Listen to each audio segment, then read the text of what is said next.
सतनाम श्री वाहेगुरु साहिब। प्यो दादे का खोड़ डिठा खजाना, ता मेरे मन भया निधाना। धन धन बाबा ईश्वर सिंह जी महाराज भगती करते हुए विरागमई जीवन बतीत करते हुए कहते ने प्रथमे मन प्रबोधे अपना, पाशे अवर रजावे। पहलो आप पढ़ लवे ज्ञान, फिर दूजियां नूं देवे। पहलो आप सारा ज्ञान पढ़ लवे, ज्ञानी बन जावे। ज्ञानी वो है जेड़ा औगणा गणाहां तो बचदा है, जेड़ा सिमरन भगती च लीन रहिंदा है। ज्ञाने कारण कर्म अभ्यास, ज्ञान भया तो कर्मे नाश। ये सब कुछ असी ज्ञान वास्ते करते पे हाँ भी सानू भी ज्ञान हो जाए। कहते ने पहलो आप प्रबोधे, आप पढ़ ले ते फिर लोकां नूं रजाई जावे। जिमें बाबा ईश्वर सिंह जी महाराज, बाबा जी ने प्रथमे मन प्रबोधे अपना। 1.5 साल देहरादून की धरती ते रह के जो बंदगी कमाई, पारे प्यारियों का कोई पारावार अंत नहीं। संत गेजा सिंह जी कहते बाबा जी तुसी नाल सी बाबा कुंदन सिंह जी नूं। उस समय कोई नाल नहीं सी। जिस समय 1.5 साल बाबा जी देहरादून रहे ने उदों तुसी नाल सी,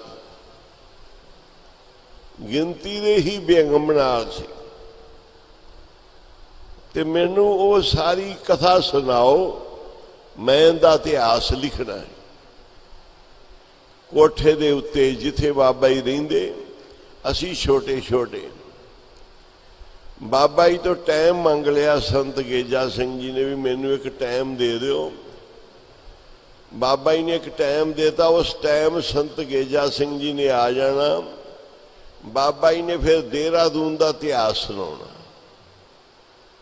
पर साडे भाग खुल गए कि असी बाबा जी दे कोलों सुन लिया तो सानू इवें लग्या कि असी भी नाल ही हाँ। आखो श्री वाहिगुरू।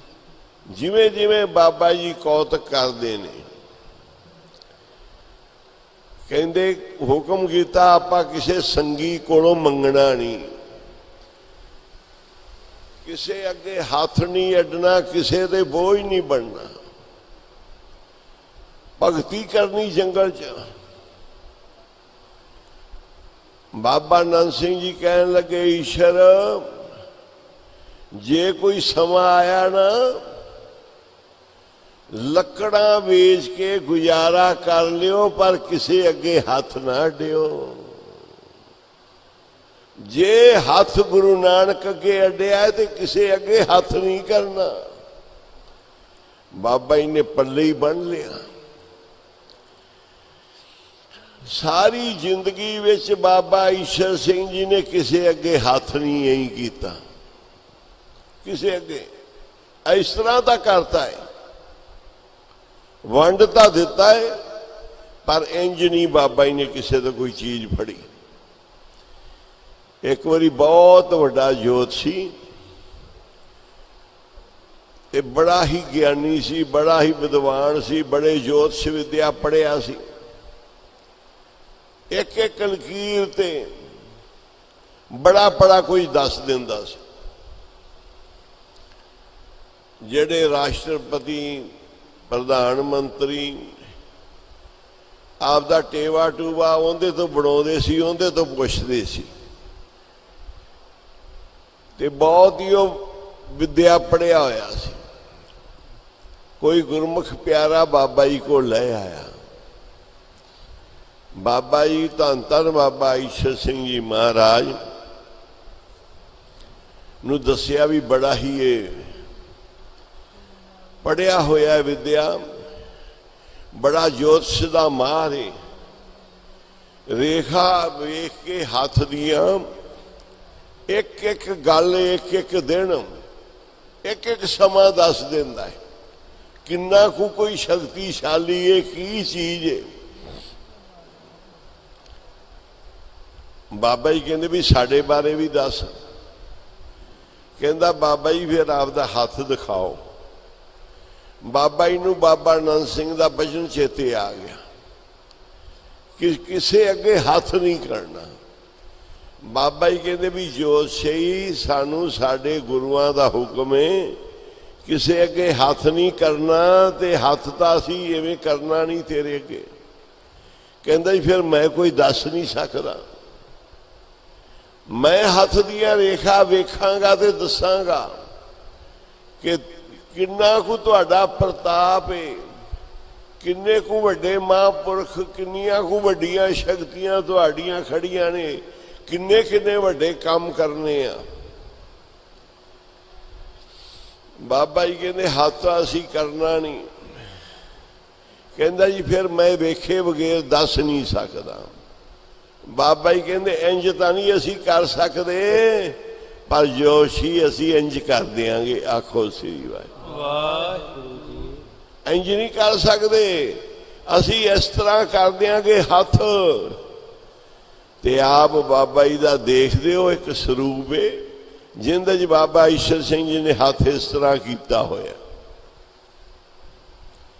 हुण जोशी देखण लगा बाबा जी दे मस्तक वल, बाबा जी दे चरणों वल, बाबा जी दे हाथ वल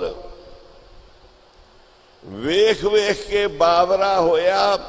साधु दिया रेखा दी समझी ना आई भी महापुरुष इन्ने वड्डे, नाम इन्ना वड्डा, प्रताप इन्हां दा इन्ना, पर हत्थां पैरां विच कुछ है नहीं। आखो श्री वाहिगुरू। वेख वेख के कहंदा बाबा जी कहंदे दस बई। कहंदा जी दसां की विच कुछ है नहीं, कोई खास गल है नहीं कि जिहड़ी मैं दसां। कहंदे सुन ला भाई, जो तू देखदा है वो है नहीं, ते जो हैगा वो तेनू दिस नहीं सकता। आखो श्री वाहिगुरू। जेड़ा तू साडे हाथ पैरां ते मस्तक विच देख रहा है वो तो है नहीं, ते जो हैगा उहनू तू वेख नहीं सकदा। है की सी? हैगे सी बाबा नंद सिंह पुछो वाले, खुद बाबा ईश्वर सिंह जी विच विराजमान सन। आखो श्री वाहिगुरू। सतनाम श्री वाहिगुरू साहिब।